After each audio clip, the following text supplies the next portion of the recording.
When you think about superheroes, what image pops into your head? Captain America, Iron Man, Superman, Batman, the list goes on. All of these characters are incredibly important to the pantheon of modern superhero discourse. Their stories have gone on for decades, and their impact transcends the medium of comics. But now I want you to think about a fictional terrorist. What pops into your mind now? Probably a Muslim Arab looking person in a turban. Obviously, this is far from the truth. In the past 10 years, the majority of terrorist attacks in the United States have been perpetrated by white men. And yet, when we think about terrorism, white men aren't the people that pop into our minds. And a big reason for that is because of the way the media has portrayed terrorists throughout the years. And you might not know this, but our favorite Marvel and DC comic books have played a big role in pushing this narrative. In 2024, things are starting to look a lot better. There's way more positive representation in the media for Muslim people that focuses on characterizing them as more than just terrorists. But what was the major shift that happened in the industry to lead us to this point? And before that shift, what was?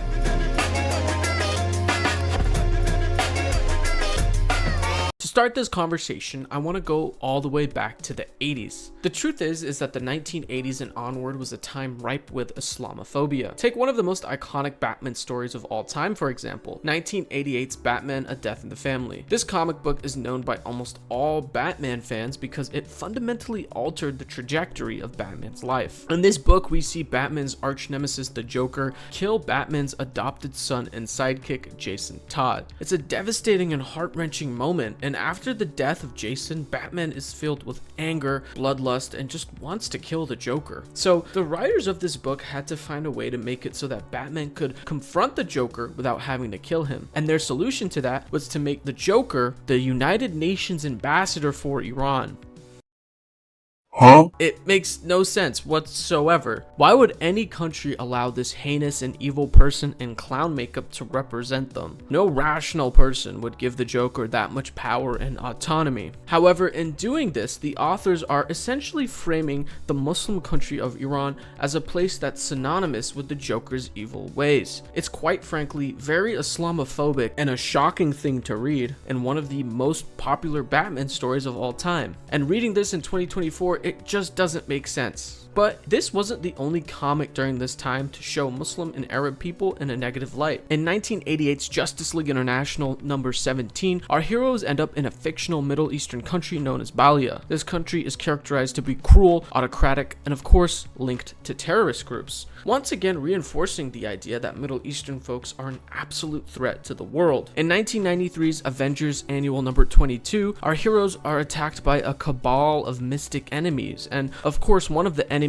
they take on is a mystic and magical Arab terrorist. In Detective Comics 590, Batman fights some random Muslim terrorist in London. Shout out to my friend David the Omnibus God for bringing this to my attention. Y'all go sub to him on YouTube. I'll link him down below. In 1983's Daredevil number 193, the Devil of Hell's Kitchen goes on a mission to track some stolen missiles, and of course, along the way, he shows down with some Muslim terrorists. And the list of examples like this just goes on and on. But why was this? Well, during the 80s and 90s, there was a series of complex geopolitical conflicts involving the United States and various Middle Eastern countries. First, you have the Iranian Revolution in 1979, which saw the rise of a theocratic government that stood in direct opposition to Western values and US interventionism in the region. This was promptly followed by the Iranian hostage crisis, an event in which 53 Americans were held hostage in Iran's borders. While all of this was happening, the United States government was also heavily involved in the region. US forces were supplying weapons and training Mujahideen fighters following the Russian invasion of Afghanistan. And in 1980 to 1988, the Iran-Iraq War happened. And during this time, the US government was also discreetly providing arms to the Iraqi government. All of this to say that the US government's foreign policy agenda was intertwined with Middle Eastern affairs. So it only makes sense that the US media efforts would uphold and maintain a pro-United States and anti-Middle Eastern stance. And the easiest way to do this was to villainize villainize and demonize Muslim and Arab people. So now think back to Joker's position as the Iranian ambassador, the Justice League's need to save a Middle Eastern country from chaos, or the countless number of Arab and Muslim terrorists our favorite heroes were battling, and the Islamophobic through line starts to make a lot more sense. In Edward S. Herman and Noam Chomsky's book Manufacturing Consent, Herman and Chomsky argue that when issues involve substantial US economic and political interest, mass media usually functions similarly to state propaganda agencies. It's not a stretch to say that comic books' otherization and alienation of Muslim and Arab people during this time fits that description. Comic books were manufacturing consent to legitimize US intervention in the region. Think about the Joker's position as the ambassador of Iran. In Batman comics, Joker is one of the most ruthless and violent villains in Batman's long list of rogues. And in A Death of the Family, we see Joker kill Batman's adopted son, committing the ultimate act of evil and vengeance. The writers follow that up by draping the Joker in authentic Muslim garments. It's an obvious attempt to manufacture consent. The authors are not so subtly hinting to readers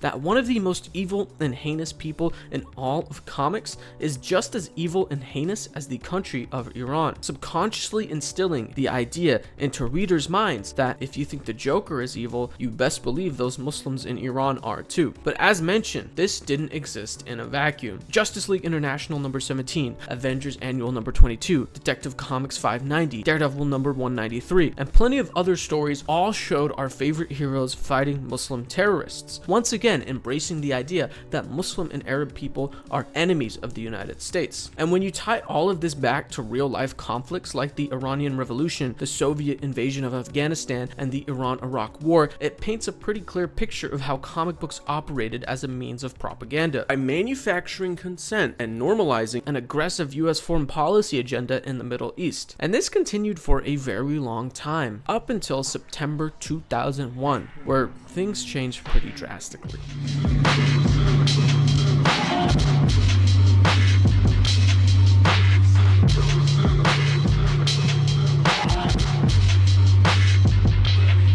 On September 11th, 2001, Al-Qaeda terrorists hijacked 4 planes, 2 of which were flown into the Twin Towers in New York City. Almost 3,000 people were killed, making this the deadliest terrorist attack on American soil. What followed was an unprecedented change in American security protocols. The Department of Homeland Security was created to combat terroristic threats. The Patriot Act was passed as a means to surveil potential threats. The United States sent troops to Afghanistan and Iraq, and while George Bush would go on the record after the fact and say that his claims of Iraq having weapons of mass destruction was never verified, Yeah, I felt terrible about it. his admission was too little too late, as the United States occupation of Iraq resulted in over 200,000 civilian deaths. But what about comic books? Well, you best believe they played a huge part in manufacturing consent by continuing to show Muslim people as violent and savage terrorists. 2004's Iron Man shows Tony fighting Afghani terrorists. 2005's The Ultimates 2 shows the Ultimates in the Middle East combating terror in the region. In 2006, Wolverine's Origins, Logan ends up in Turkey fighting Kurds who are portrayed to be nothing more than one-dimensional savages in turbans, and the list just goes on and on. With Marvel Comics specifically featuring a lot of stories that utilize the conflict in the Middle East to showcase Muslim people as anarchistic and chaotic terrorists who need saving, just like they did in the 80s and 90s. All of this villainization and otherization made it so that when people thought about the war in Iraq or Afghanistan, they weren't questioning Bush's false claims, and people weren't thinking about the thousands of innocent people killed or displaced. And that was because Western media consistently shied away from showing the nuances of the countries it was decimating. You won't see the beautiful scenery, the delicious food, or the rich culture that originated from these places in United States media. Instead, all you'll see is a bunch of terrorists in turbans running around in a desert, making audiences think that, you know what, if they're savages in these books, they're probably savages in real life, and that's all I need to know about this conflict. And it's crazy to think that comic books, a medium that's supposed to inspire hope and justice, perpetuated racist stereotypes that normalized US-led violence in the Middle East. But it wasn't just comic books that did that. Even major comic book films perpetuated this narrative. It's no secret that 2008's Iron Man movie was partially funded by the US military, and that, quote, a Pentagon liaison officer reviewed the entire script,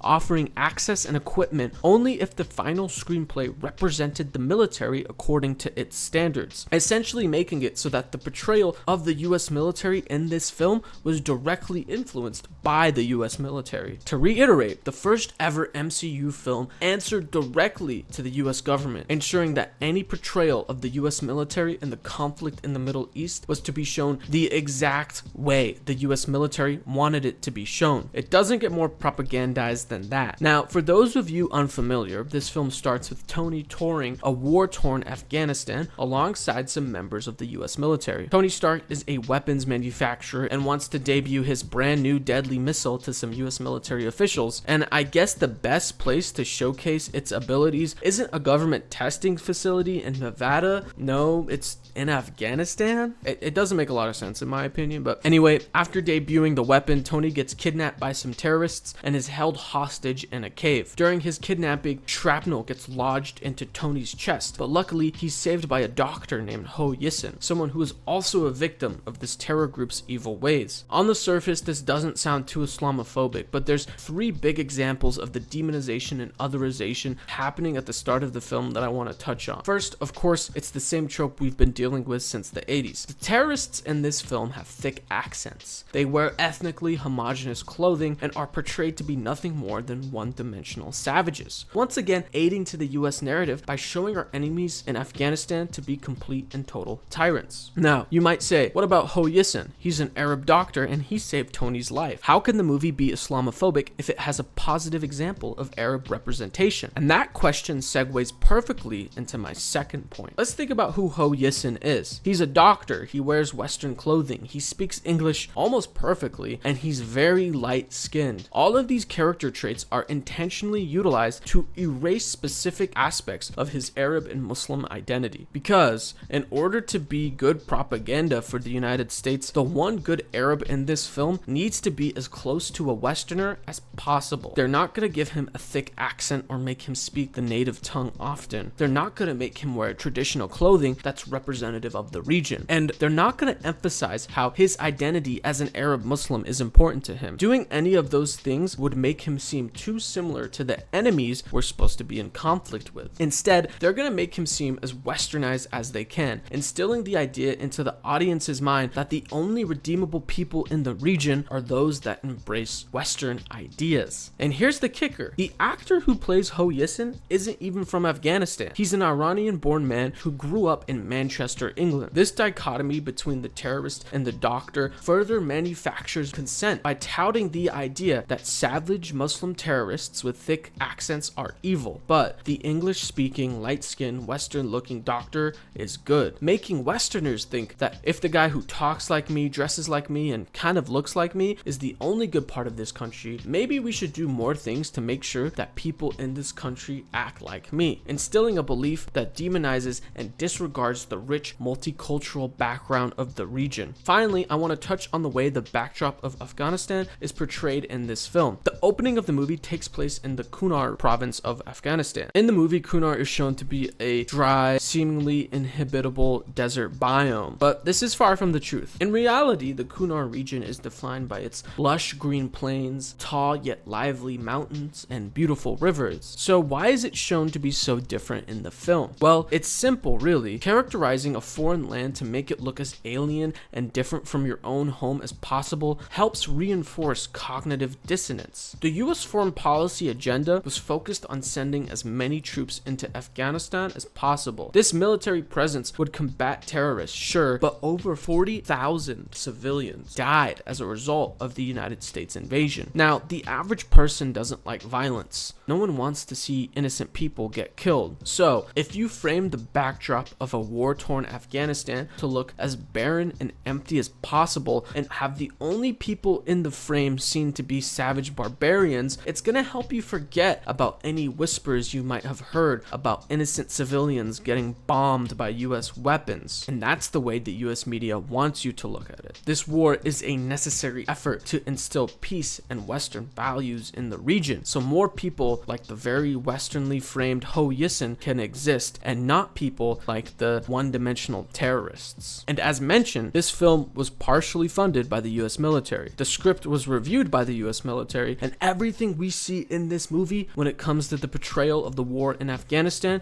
is what the US military wanted us to see. It's a masterclass in propaganda. And when you take a step back and look at comics from the 80s, the 90s, and the post 9/11 media landscape and start to recognize this pattern, it paints a dire picture for Muslim representation in the comic book space. Luckily, things have started to change, and it all started with Miss Marvel.